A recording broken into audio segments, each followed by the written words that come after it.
नमस्कार, स्वागत है प्रतापगढ़ टीवी न्यूज। मैं हूं अनिल कुमार। आइए बढ़ते हैं खबर की तरफ। बड़ा खुलासा प्रतापगढ़ में पूर्व बीजेपी नेता के घर सरकारी गेहूं बीज की कालाबाजारी, समितियों पर भी अंधेरे का खेल जारी।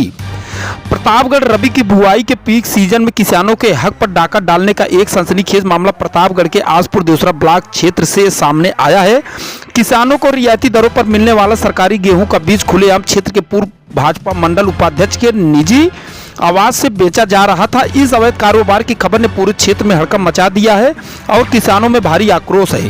पूर्व नेता के घर सुबह से ही जारी थी बिक्री, देर रात हुआ गायब।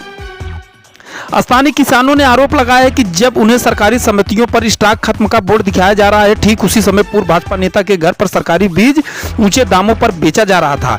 किसानों का सीधा आरोप है, हमें समितियों पर बोल दिया जाता है कि स्टॉक खत्म है, लेकिन नेताजी के घर पर सरकारी बीज खुलेआम बिक रहा था। या सीधे सीधे किसानों के हक पर डाका है।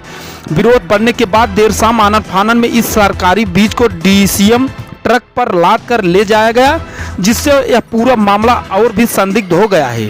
बीज कहां ले जाया गया और इसमें कौन लोग शामिल थे, इसकी जानकारी नहीं मिल सकी। समितियों और कृषि इकाई केंद्रों पर भी बड़ा खेल। इस कालाबाजारी के तार केवल पूर्व नेता के घर तक ही सीमित नहीं लग रहे हैं, बल्कि कृषि इकाई केंद्रों और सहकारी समितियों पर भी बड़े पैमाने पर धांधली की खबरें सामने आई है।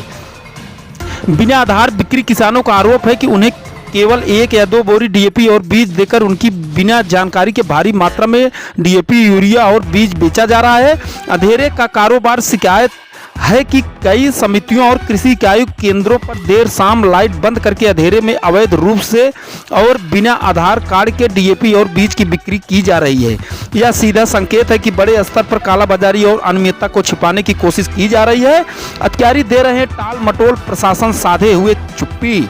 इस गंभीर अनियमितता के संबंध में जब कृषि विभाग और ब्लॉक स्तरीय अधिकारियों से संपर्क किया गया तो उनके गोलमोल जवाब ने मामले की गंभीरता को और बढ़ा दिया। अधिकारी यह स्पष्ट नहीं कर पाए कि सरकारी बीज जो किसानों की समितियों तक पहुंचना चाहिए था, वह पूर्व मंडल उपाध्यक्ष के निजी आवास तक कैसे पहुंचा और किस अधिकार के तहत इसे बेचा जा रहा था। स्थानीय प्रशासन और कृषि विभाग की इस पूरे मामले पर चुप्पी ने कालाबाजारी और इसमें विभागीय मिलीभगत की आशंका को और भी गहरा दिया है। रबी की बुआई पर संकट। किसान परेशान, जिम्मेदार कौन। रबी की बुआई का सीजन चरम पर है और उच्च गुणवत्ता वाले बीज व खाद की कमी किसानों के लिए एक बड़ी समस्या बन गई है। सरकारी बीज और खाद की खुलेआम हो रही कालाबाजारी ने किसानों की मुश्किलों को कई गुना बढ़ा दिया है। किसान अब यह सवाल उठा रहे हैं कि उनकी परेशानी का जिम्मेदार कौन है।